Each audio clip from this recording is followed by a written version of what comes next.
He was a Navy SEAL sent into the Golden Mountains of Aspen to find a missing ranger, the daughter of his fallen commander. But what he discovered wasn't a rescue mission. It was a nightmare carved into autumn leaves, a town with no children, a forest ruled by ghosts of innocence turned into soldiers.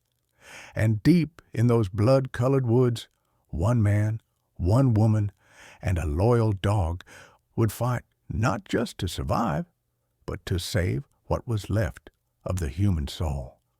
Before we begin, tell us where you're watching from and subscribe for more stories of faith, courage, and the miracles God hides in the darkest places.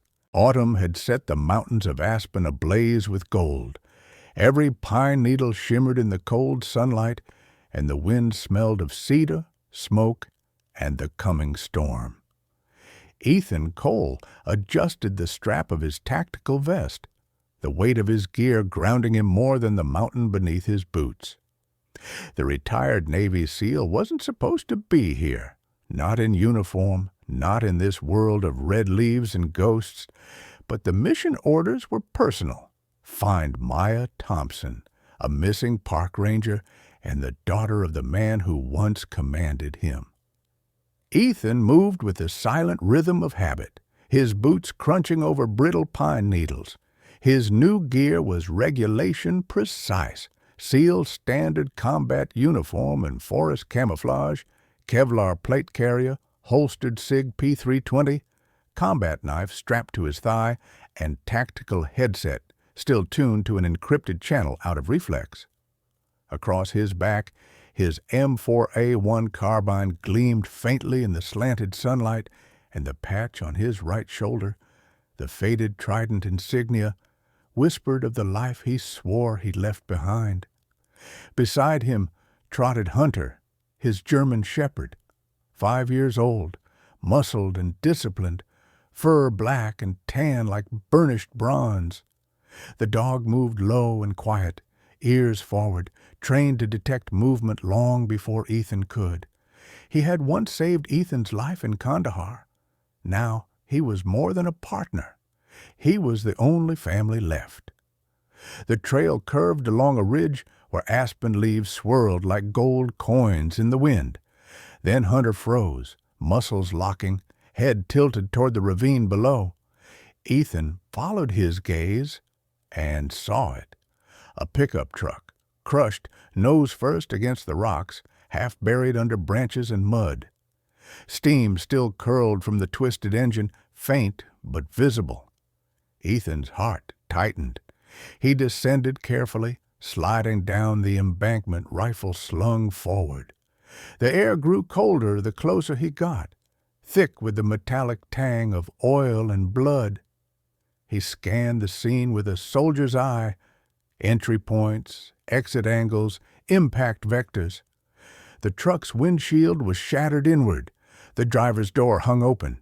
On the ground nearby, shell casings glinted, 5.56 NATO rounds, not Hunter's, military grade. Ethan crouched beside the door. Inside, blood smeared across the steering wheel in a single swipe, as if someone tried to grab hold before being pulled out. On the passenger seat lay a small dust-covered doll, one arm missing, its fabric stained dark. Ethan's breath caught.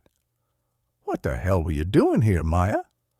Hunter sniffed near the tire tracks, 2 sets of footprints, heavy tactical boots, and smaller ones, lighter, hurried like a child's. The pattern didn't make sense. Ethan pulled his flashlight, scanning the ground. He found a fragment of armor plating, painted dull green. Not civilian, not ranger issue. Stamped faintly on the metal was a code, AVT XP Adjo 7. He'd seen that abbreviation before. Ares Venture Technologies, a defense contractor operating under black budgets overseas. His instincts screamed. He touched the comm unit on his vest. Static. No signal. He was alone out here, Hunter growled, low and uneasy. The sound echoed across the ravine like a warning. Ethan rose, sweeping the tree line with his rifle. The forest was too quiet. No birds, no wind, only the whisper of falling leaves. Then, from the canyon below, a single echo reached his ears, a metallic clang like steel striking stone. Once, twice, then silence. Ethan felt the hairs on his neck rise. "Movement," he muttered. Hunter barked once in reply, sharp and short. Ethan dropped to a knee, scanning the ravine with his rifle scope. At first, he saw nothing but the blur of autumn color. Then, a flash, a reflection from something metallic deep in the shadow of the gorge. Not random, intentional. Ethan's pulse steadied, military calm overtaking fear. Someone was still down there. Maybe Maya, maybe not. Either way, this was no accident. The crash site wasn't a rescue, it was a message. He activated his helmet cam, recording every detail. "Cole, log 1, he whispered. "Found the vehicle. Signs of engagement. Unknown hostiles. Possible abduction." He paused, glancing at the doll again, its glass eyes cracked. And something else. Civilian presence. Possibly a child. As the sun sank lower, shadows stretched across the valley. Hunter whined, pawing at the edge of the cliff, gaze locked on the darkness below. Ethan slung his rifle, clipped a rope to his harness, and began his descent. Halfway down, he noticed gouges on the rock, drag marks, dark stains. The fight hadn't ended here. It had moved deeper. 100 feet down, the slope opened into a ledge overlooking a narrow stream. A tattered ranger's hat lay in the water. Maya's initials were stitched into the brim. Ethan knelt, fingers tightening around the fabric. "She was here," he murmured. Hunter barked once from above, then went silent, alert posture frozen. Ethan looked up. A shadow moved among the trees, tall, slow, deliberate, not human, or not entirely. He froze. The figure stopped, a glint of metal at its neck, a small implant catching the light. It turned its head slowly as if sensing him even from afar. Then it was gone, swallowed by the red forest. Ethan exhaled, slow and cold. The mission had just changed. He looked back at the wrecked truck, the doll, the empty ravine below. Somewhere in this valley, Maya Thompson was alive, and whatever took her wasn't done. The wind carried a faint metallic hum through the aspen leaves, like static whispering across heaven. Ethan reloaded his rifle, his voice low. "We're not walking away this time, boy." Hunter's tail rose, ears forward, eyes locked on the forest's burning gold.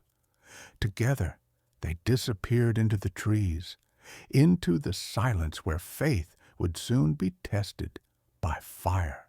The next morning dawned gray and brittle, the kind of autumn light that dulled color instead of warming it.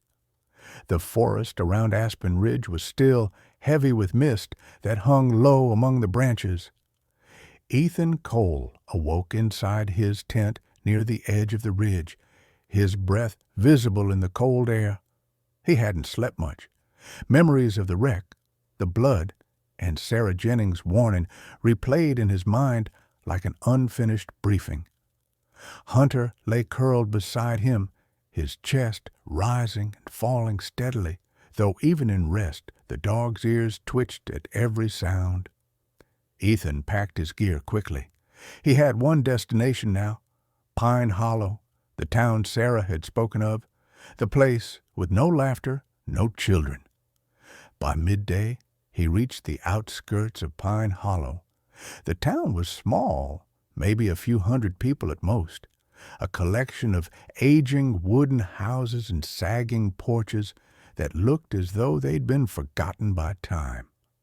An old gas station leaned against the wind at the crossroads, its sign swinging weakly, closed until further notice. The air smelled faintly of damp earth and old oil. Hunter padded beside him, tail low, nose working constantly. Ethan stopped at the first occupied house he saw, a faded green cottage with a rocking chair swaying on its porch. Sitting there was a man in his late 60s, stocky but still strong, his face carved with lines deep as dry riverbeds. His hands were scarred, one missing a finger. A hunter, Ethan guessed. The man's gray beard was trimmed short, and his eyes, hazel sharp despite the age, narrowed as Ethan approached. "Mornin'," Ethan greeted, his tone calm but authoritative. "Name's Cole. I'm looking for someone, Ranger Maya Thompson. She's missing. Thought maybe you'd heard something." The old man grunted, not moving from his chair. "You're not from around here? That dog of yours, he's trained. Military?" "Yeah," Ethan said. "So am I."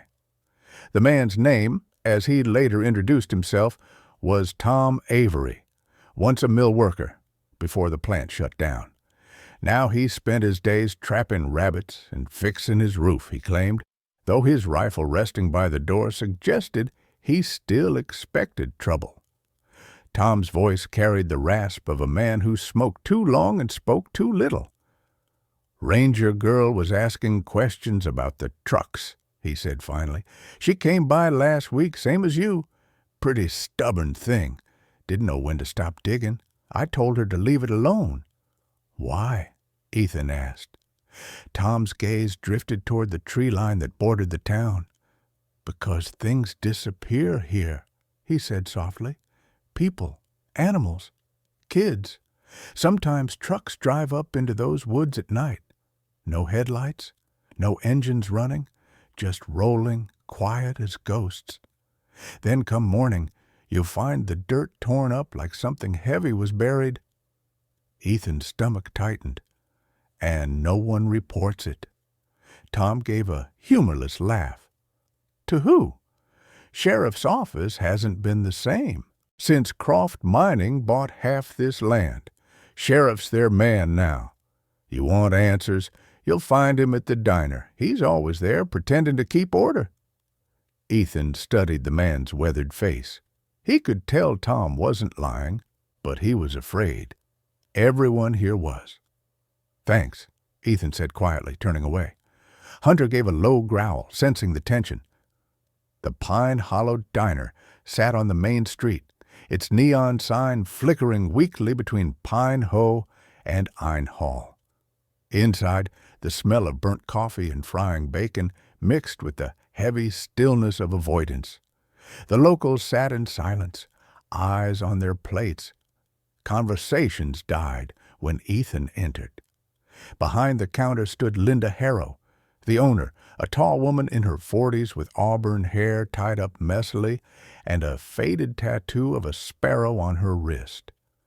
Her face carried a weary kindness, though her eyes darted nervously when she saw Hunter. "We don't usually allow dogs," she said, wiping her hands on her apron. "He's cleaner than most people," Ethan replied evenly. That earned him a faint smile. "What'll you have?" she asked, pouring him coffee before he even answered. "Information," Ethan said, "about Maya Thompson." The smile vanished. Linda's hands trembled slightly as she set down the cup. "She was here," she whispered. "Sat right there, asked about kids, same as you. I told her to go talk to Sheriff Carter. He didn't like that." "Describe him," Ethan said. "Tall, heavy-set, mid-50s, she said, glancing toward the window as if expecting him to appear. "Black hair turning gray, mustache. Used to be kind once. Now," she lowered her voice, "now he just does what he's told, ever since his son disappeared 2 years ago. Folks say he stopped being himself after that." As if summoned, the diner door creaked open. The room went silent. Sheriff Owen Carter filled the doorway, 6 feet tall, broad across the shoulders, wearing a tan uniform that strained slightly against his frame. His face was tired, ruddy from years of alcohol and regret, and his eyes, muddy blue, carried a perpetual weariness. A faint limp marked his walk, the legacy of a car accident years ago. "Morning, folks," he said in a voice that tried to sound casual. Then his eyes locked on Ethan. "You must be the out-of-towner asking questions." Ethan rose slowly, calm but ready. "Ethan Cole, investigating the disappearance of Ranger Thompson." Carter chuckled without humor. "Investigating? You law enforcement?" "Not anymore." "Then do yourself a favor," Carter said, stepping closer, the air between them tightening. "Stop digging. Ranger girl's gone. You go stirring this up, you'll find more trouble than truth."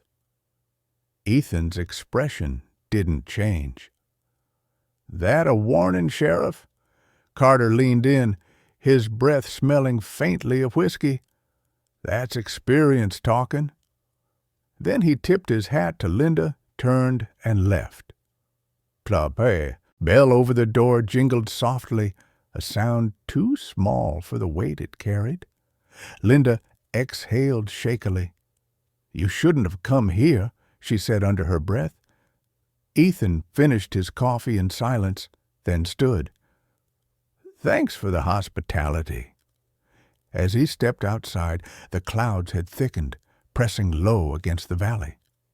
Pine Hollow felt smaller now, as if the town itself was holding its breath. He noticed how every house had its windows shuttered, how the laughter of children, the one sound that defined life, was utterly absent. Only the wind moved through the streets. Hunter suddenly stiffened, head turning toward the forest. Ethan followed his gaze. A dust-covered truck was parked at the far end of town, near the old sawmill.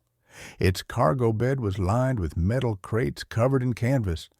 A man stood beside it, watching Ethan. He was young, maybe late 20s, dressed in a mechanic's jacket, face gaunt and pale beneath a cap pulled low. When their eyes met, the man flinched, jumped into the truck, and drove off. No engine rev, just a quiet, unnatural hum fading into the woods. Ethan took a step forward, but Hunter barked sharply, halting him. The dog's nose pressed to the ground, then toward the tree line again. Tracks, fresh ones, leading north, small, uneven, and barefoot. Children's footprints, dozens of them. The sun had begun to sink, bleeding orange across the clouds. Somewhere beyond that forest, trucks rolled silently in the dark, and children walked barefoot toward something that wasn't home. Ethan felt the old familiar pulse of purpose ignite inside him. Whatever this was, it was organized, controlled, and it had taken Maya. He looked down at Hunter. "We're going in tonight," he said quietly. The dog's tail flicked once, a silent affirmation. From the ridge above Pine Hollow, someone was watching them through a scope. Finger resting lightly on a trigger, the lens catching a glint of the dying sun. The moon had risen over the Rockies, pale and thin behind a curtain of clouds. The forest around Pine Hollow shimmered faintly with frost. Ethan Cole moved silently through the trees, every step deliberate. His breath formed small clouds in the air. Beside him, Hunter crept low, nose close to the ground, following the trail of tiny barefoot prints that led deeper into the dark. They had been walking for nearly 2 hours since dusk, the forest growing denser with every step. Somewhere ahead, a faint orange light flickered through the branches, a campfire. Ethan crouched, signaling Hunter to stay.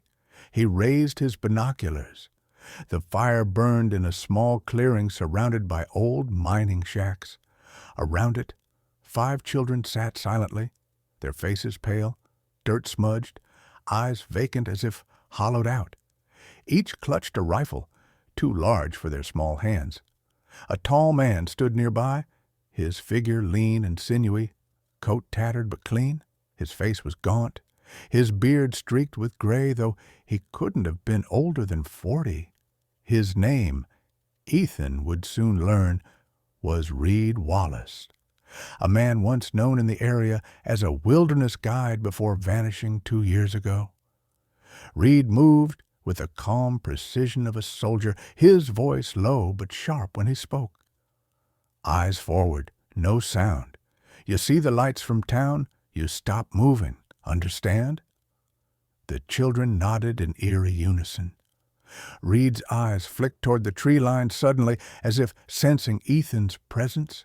Ethan froze, heart steady, mind racing. Hunter's ears flattened. The dog emitted a low growl. Then, from the shadows behind Reed, someone stumbled out. A woman. She was limping, clutching her side. Her uniform was torn and blood-stained, but the ranger patch was still visible. Maya Thompson. Ethan's pulse quickened. She looked thinner than he remembered from her father's photos, her once strong frame now fragile, like something carved from exhaustion.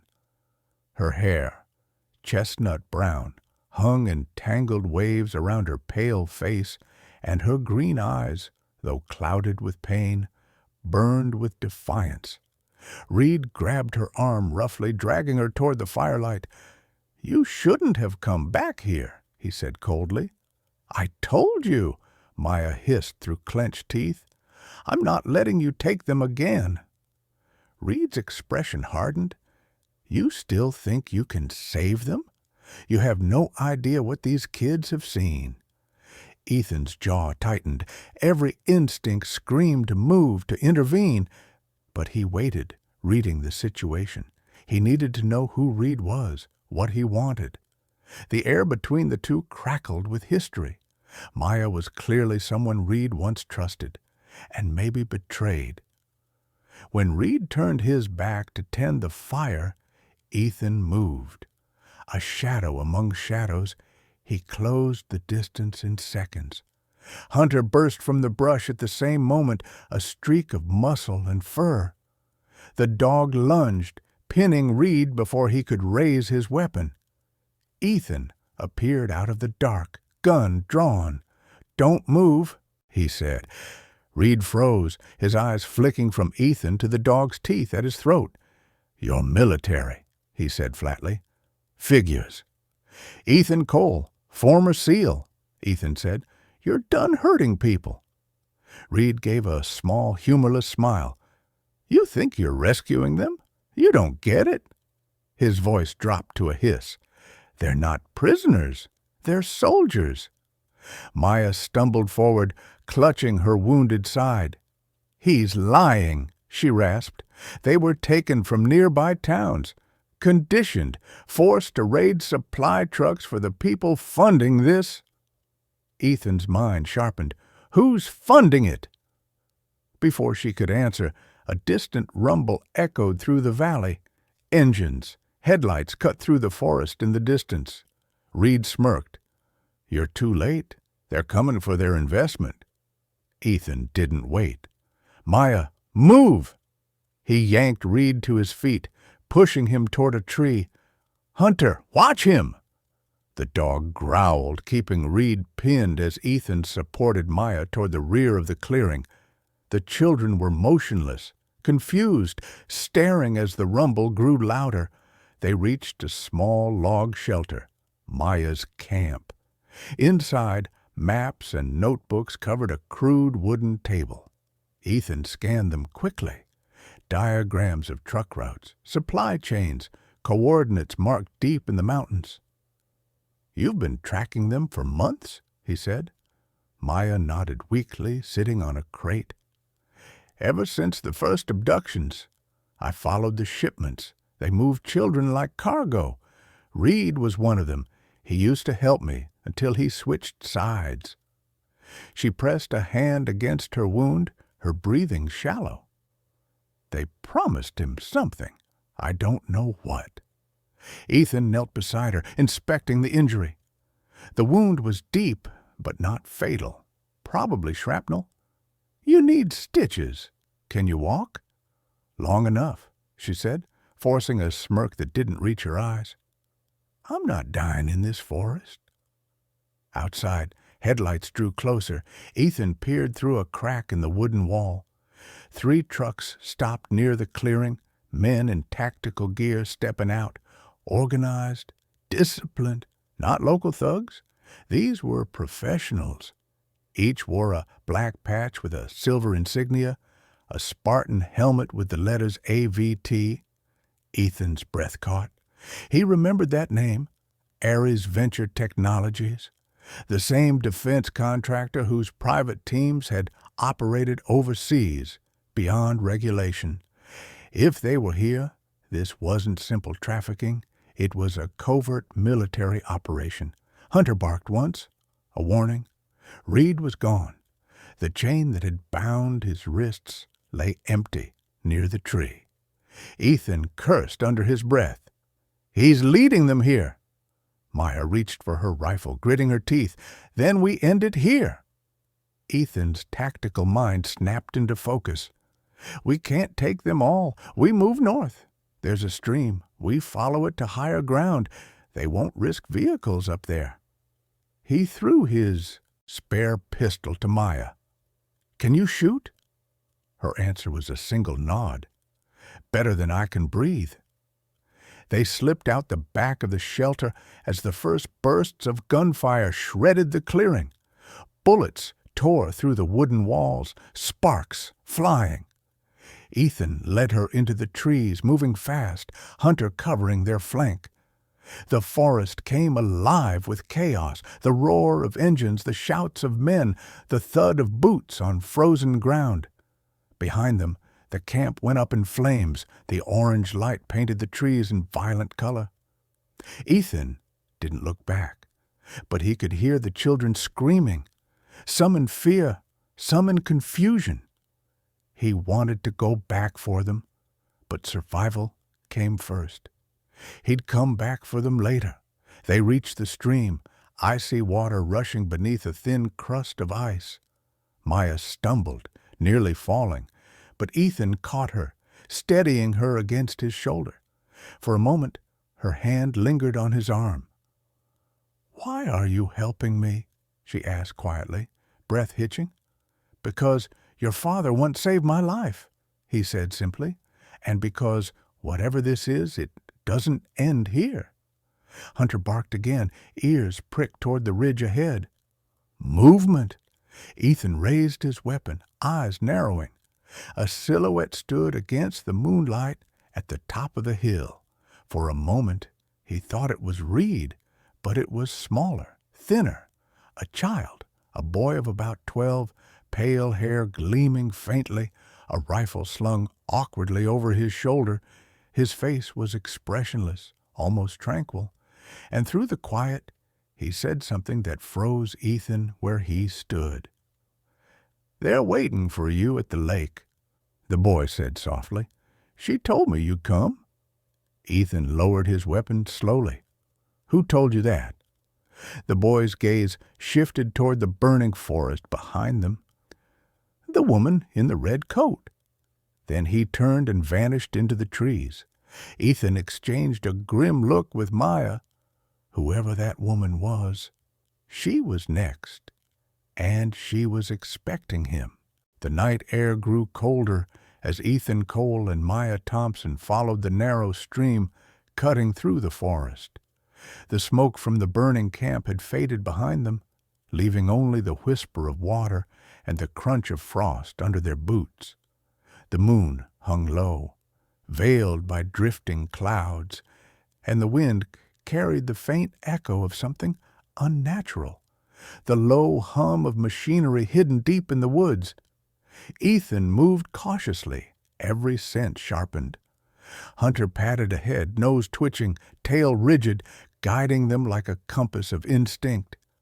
Maya was pale, her breathing ragged from blood loss, but her eyes burned with defiance. She clutched Ethan's spare pistol, though her hands trembled slightly. "The boy," she said quietly, breaking the silence. "He said someone's waiting, a woman in a red coat. I've seen her before." Ethan turned to her. "Who is she?" "I don't know her real name," Maya replied. "Locals called her the Widow. No one knows where she came from. She's not with the AVT soldiers.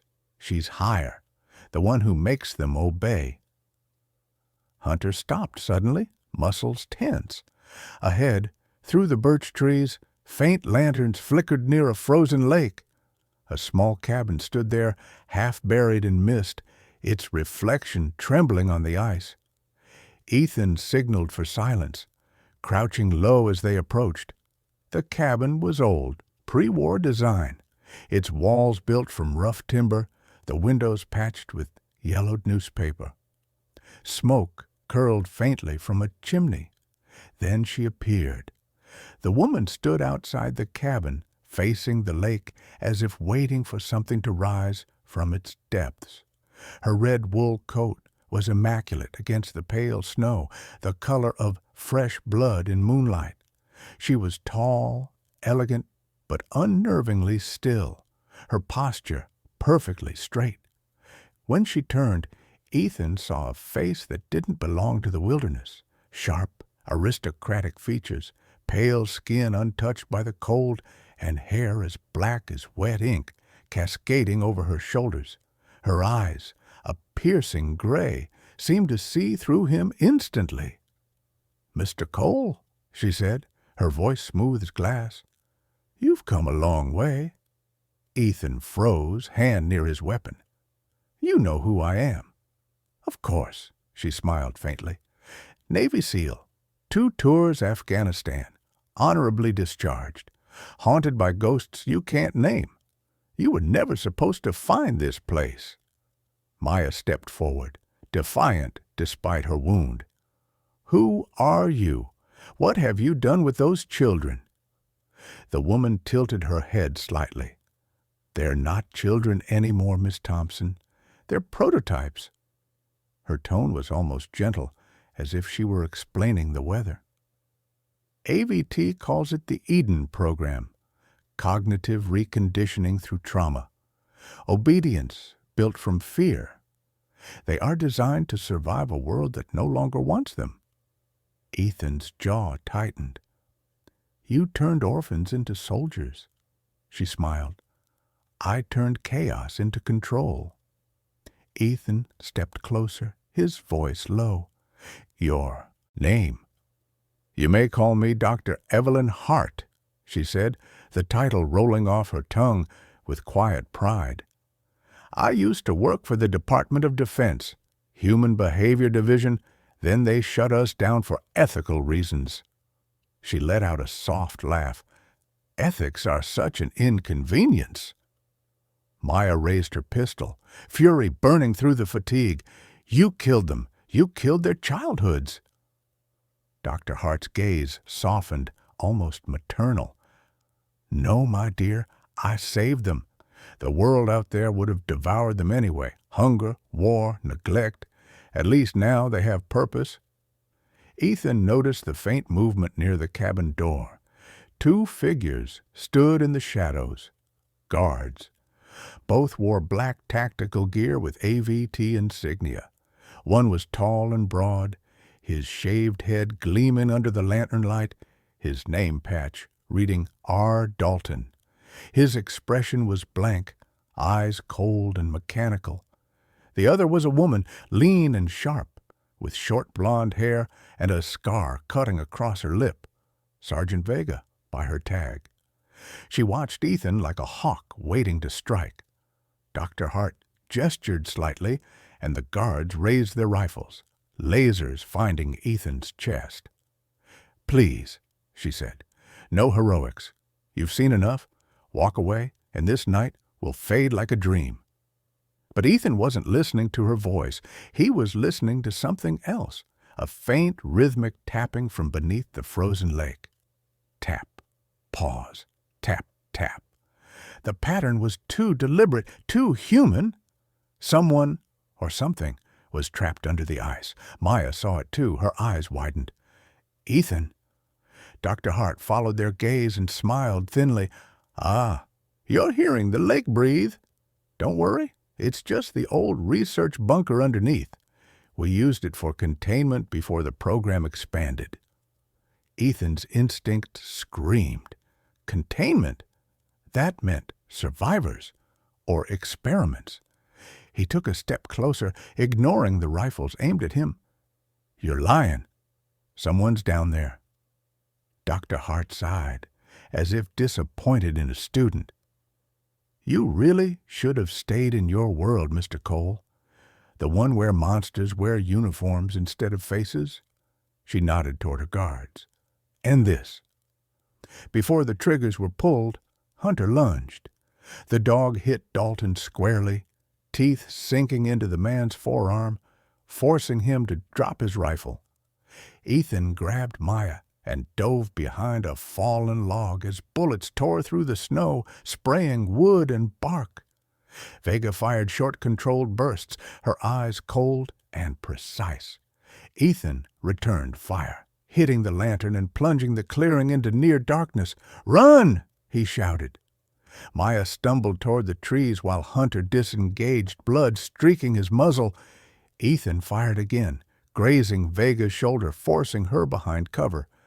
Dr. Hart didn't move. She stood perfectly calm amid the chaos, as if she'd seen it all before. "Do you really think you can save her?" she called out, her voice carrying through the smoke. "Do you think you can stop what's already begun?" Ethan grabbed Maya's hand, dragging her deeper into the woods. The gunfire faded, replaced by the howl of the wind. They ran until their lungs burned, until the trees swallowed the cabin's faint light. Only then did they stop. Maya leaned against a trunk, trembling. "That woman, she's insane." Ethan shook his head. "No, she's something worse. She believes she's right." Hunter whined softly, looking back toward the direction of the lake. His fur bristled, eyes fixed on the horizon. Ethan followed his gaze. Across the ice, through the fog, a faint red glow pulsed beneath the surface, slow, rhythmic, almost like a heartbeat. Maya's voice was barely a whisper. "Ethan, it's coming from the bunker." Ethan tightened his grip on his rifle, every nerve alert. "Then that's where we're going next." The wind howled again, carrying with it a sound that didn't belong to nature, a distorted voice, mechanical, rising faintly from under the frozen lake. Eden must not wake. Ethan turned toward the sound, the reflection of red light flickering in his eyes. Whatever waited beneath that ice wasn't just a secret. It was a warning. The morning that followed felt wrong. Too still. Too bright for what had happened the night before. Frost glazed the trees around the lake like glass veins, and the air carried a metallic taste, sharp and unnatural. Ethan Cole crouched beside the frozen shoreline, his breath forming pale ghosts against the cold. Beside him, Hunter whined low, his paws twitching against the ice as if something beneath it disturbed him. Behind them, Maya Thompson sat against a fallen birch, pale but conscious, her shoulder freshly bandaged. Her eyes, once fierce, now shimmered with fatigue, but the fire in them hadn't dimmed. "I keep hearing it," she whispered. "The voice, the same phrase again and again. Eden must not wake." Ethan glanced at her. That wasn't a hallucination. Someone, or something, is still alive under there. Maya shivered. Dr. Hart said it was containment. What if she meant quarantine? Before Ethan could answer, a crunch of snow drew their attention. From between the frost-covered trees emerged a man bundled in a thick parka, his face hidden behind fogged goggles. He raised both hands immediately when Ethan aimed his rifle. "Easy," the man said, voice hoarse with exhaustion. "I'm not with them. Name's Dr. Leon Barrett." Ethan studied him. Early 50s, medium height, but there was a certain authority in his posture that spoke of long years spent leading others. His beard was streaked with silver, his face gaunt from hunger and fear. When he pulled down his hood, his skin was pallid from lack of sunlight, and his dark eyes flicked nervously toward the lake. "I used to work under Dr. Hart," he said quietly, "before I refused to continue the experiments." Maya stepped forward, cautious but curious. "You helped create Eden." Barrett nodded grimly. "I designed the neural interface, the control implants. The goal was behavioral correction. Then Hart turned it into this." His voice broke. "When the first children started seizing during trials, I walked out. She said the project was too far along to stop. She moved everything here into the bunker beneath that lake." Ethan's eyes followed the faint red glow pulsing under the ice. "And what's still down there?" Barrett hesitated, his breath visible in the cold. "Not just data. A prototype. The first subject she called Eden Zia 1. The boy was meant to be the perfect vessel, calm, obedient, adaptive. But the programming fractured. He started communicating through the systems, warning us. Then the lake froze and the power readings spiked." He looked up at Ethan with haunted eyes. "Hart didn't contain him. She buried him alive." Maya paled. "That boy we saw last night wasn't him," Barrett interrupted softly. "That was one of his echoes. The system projects them, using the implants in other subjects. He's trying to reach anyone who will listen." Ethan's mind spun, but his instincts remained steady. "How do we reach the bunker?" Barrett pointed toward a half-buried access shaft near the lake's edge, disguised beneath dead branches and snow. "There's an elevator chamber, but the power grid's unstable. Once we go down, we may not get back up." Ethan adjusted his pack. "Then we don't go down. We extract whatever data we can, destroy the rest." But Maya shook her head. "If that boy's still alive, we can't leave him." Hunter barked once, as if agreeing. Barrett's hands trembled. "Then we need to hurry. Hart's forces won't stop. The AVT unit you fought last night wasn't the only one." They reached the shaft entrance, a steel hatch frozen under a sheet of ice. Ethan smashed it open with the butt of his rifle. A rush of stale, cold air hit them as they descended the rusted ladder into darkness. The deeper they went, the thicker the air became, heavy with mold, dust, and faint ozone from dead machines.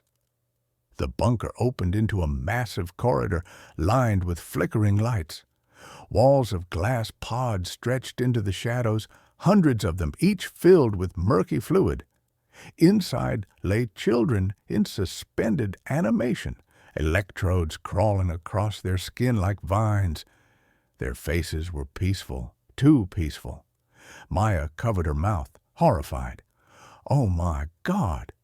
Barrett's voice was a whisper. "She called this salvation."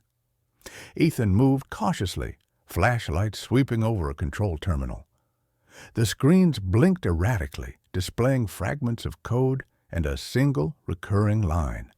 "Wake sequence pending. E01 unstable." "Barrett," Ethan said, "how do we shut this down?" The scientist hurried to the panel, fingers flying across the keyboard. "There's a manual override, but if the main generator reactivates, it'll trigger the failsafe. Full release protocol." "Meaning?" "The pod's open," Barrett said flatly. "Every single one." As if on cue, the floor trembled. A deep hum rolled through the bunker, lights flaring back to life. Red alarms pulsed on the walls. A voice echoed through the speakers, calm, feminine, unmistakably Dr. Hart's. "Unauthorized access detected. Initiating containment procedure." Maya raised her weapon, eyes wide. "She's controlling it remotely." The pods began to hiss, condensation streaming down the glass. Barrett worked frantically. "She's rebooting the system. I need more time." Ethan grabbed a metal pipe and wedged it against the control wheel, jamming the release mechanism. Sparks flew as circuits overloaded. "Hunter!" he barked. The dog sprinted to the far end, barking toward a secondary door.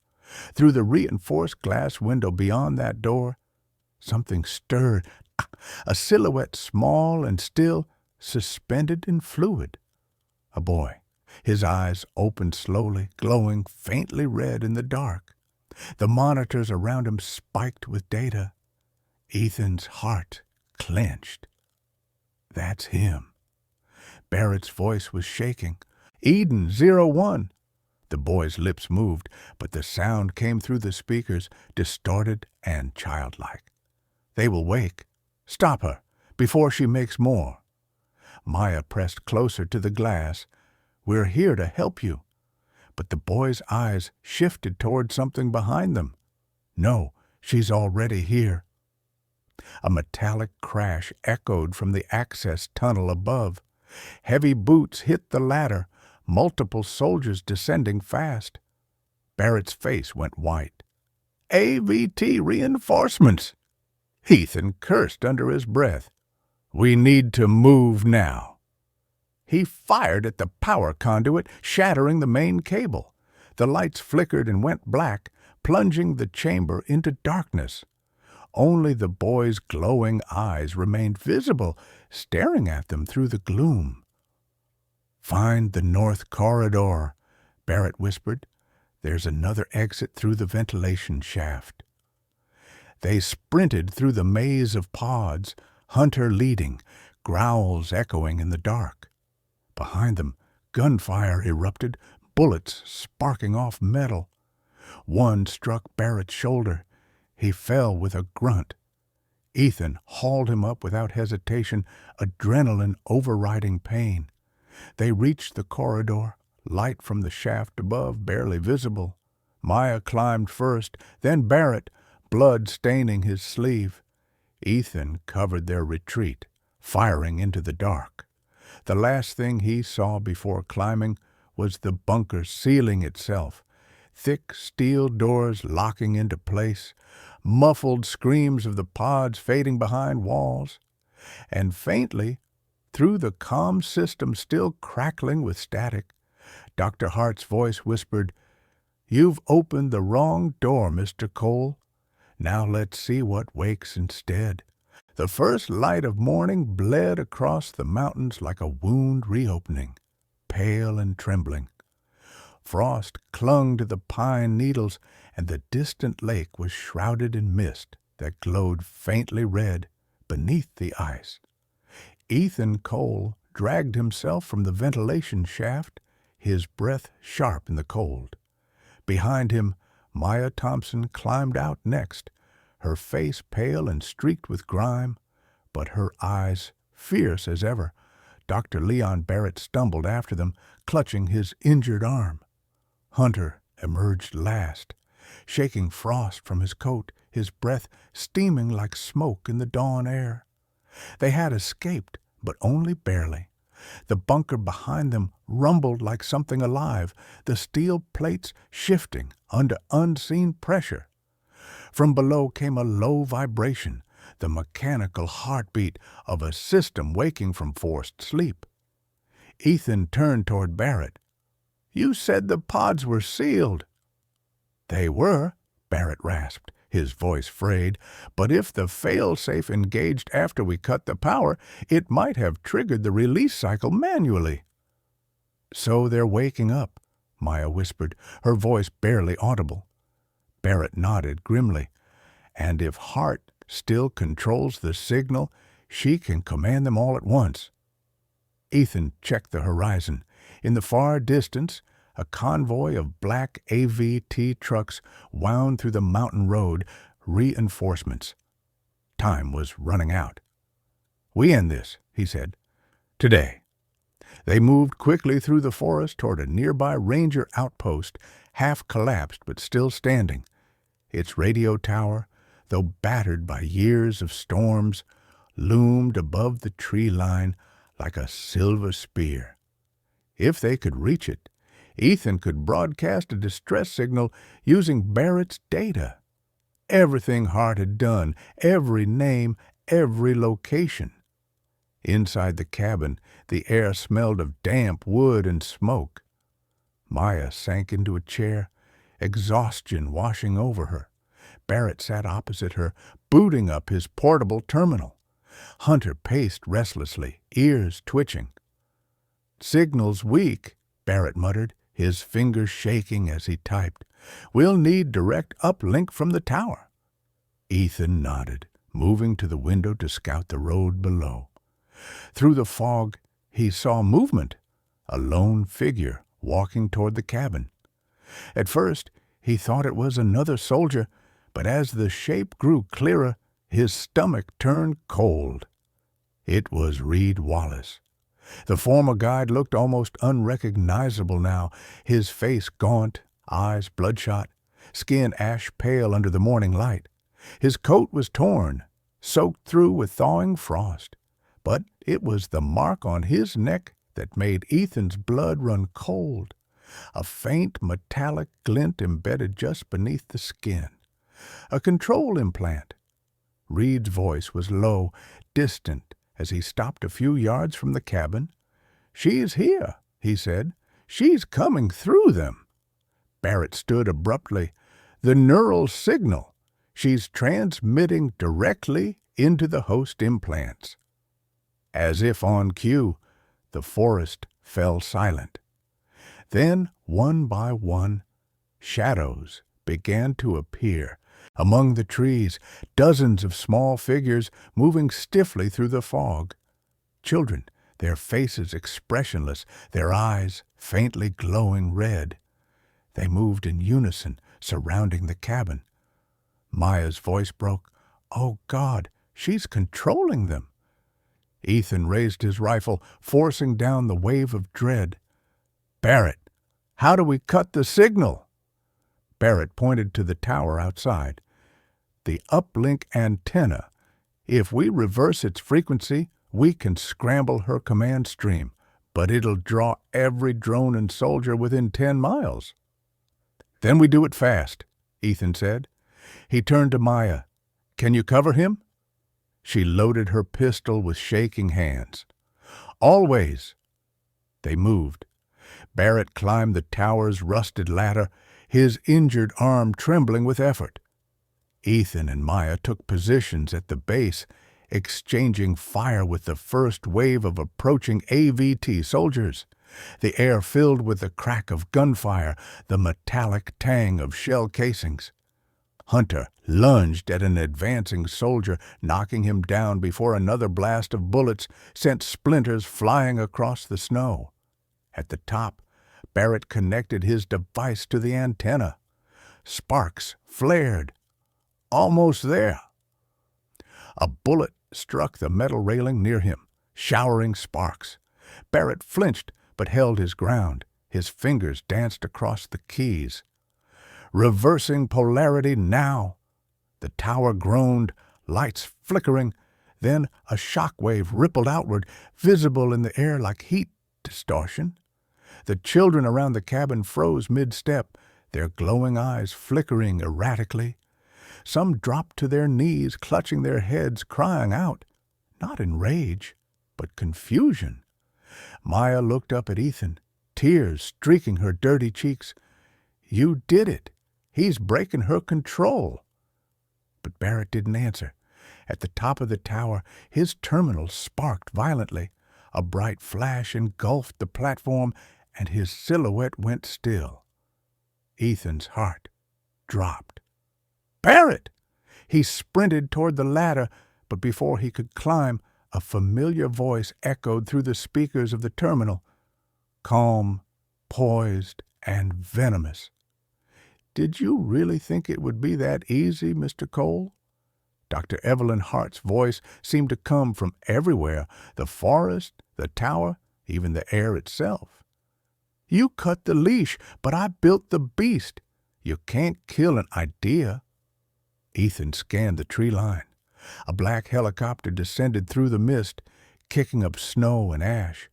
Its side door slid open, and Hart herself stepped down, her crimson coat untouched by wind or dirt, her face cold and radiant in the dawn. "Step away from the tower," she said, her voice amplified through a portable comm. "I can still make you part of this, Ethan. You've seen what I've built. The world will need soldiers who don't question, who don't break." Ethan raised his rifle. "No, the world needs people who still can." Hart smiled faintly, then pressed a small remote in her hand. The children around them convulsed, their implants glowing bright red. Maya shouted, "She's overloading them!" Ethan made his choice. He turned, aiming not at Hart, but at the tower. "Hunter, down!" He fired 3 rounds into the base. The structure shuddered, then collapsed in a deafening explosion of metal and static. The broadcast dish shattered. The feedback wave burst outward, slamming into the children and Hart's men alike. The world went white. When Ethan opened his eyes, he was lying in the snow. The forest was silent again, except for the faint crackle of burning metal. The children were scattered, unconscious, but breathing. Maya knelt beside him, her face streaked with tears. "It's over," she whispered. He looked past her. Hart's helicopter lay wrecked in the distance, half submerged in the icy lake. Her red coat floated on the surface like a bleeding wound, but Hart herself was gone. Ethan rose slowly, his breath heavy in the stillness. Hunter limped beside him, muzzle stained with ash. He looked toward the sunrise breaking over the frozen lake, golden light spilling across the snow, melting the red beneath. Maya followed his gaze. What now? Ethan watched the light glint on the ice, where a faint shadow still pulsed far below, a heartbeat, slow but steady. "Now," he said quietly, "we make sure Eden never wakes again." Behind them, from beneath the ice, a soft whisper rose, the same childlike voice they'd heard before. "Thank you." Then silence. And as the sun broke free of the mountains, the lake began to thaw. Even in the darkest corners of the world, beneath ice, beneath fear, beneath the ruins of what men create, grace still finds a way to breathe. Ethan didn't find victory that morning. He found faith, in courage, in forgiveness, in the unseen hand that had guided him through fire and snow. The lake thawed not only for Eden, but for the hearts of those who dared to hope again. Because every time we choose compassion over control, love over fear, God writes another miracle into the story of mankind. And maybe that's the real message, that miracles are not thunder in the sky. They are quiet acts of defiance, mercy, and faith we show each day. The same God who watched over Ethan, Maya, and those lost children watches over you right now, through your trials, your doubts, your storms. If this story touched your heart, share it with someone who needs to remember that goodness still wins, that faith still heals. Leave your thoughts below. Tell us where you're watching from. Tell us what miracle you're praying for. And before you go, don't forget to like, share, and subscribe so that stories of hope and redemption can keep reaching more hearts. May God bless you and your family, and may His light guide you through every winter until your own dawn comes.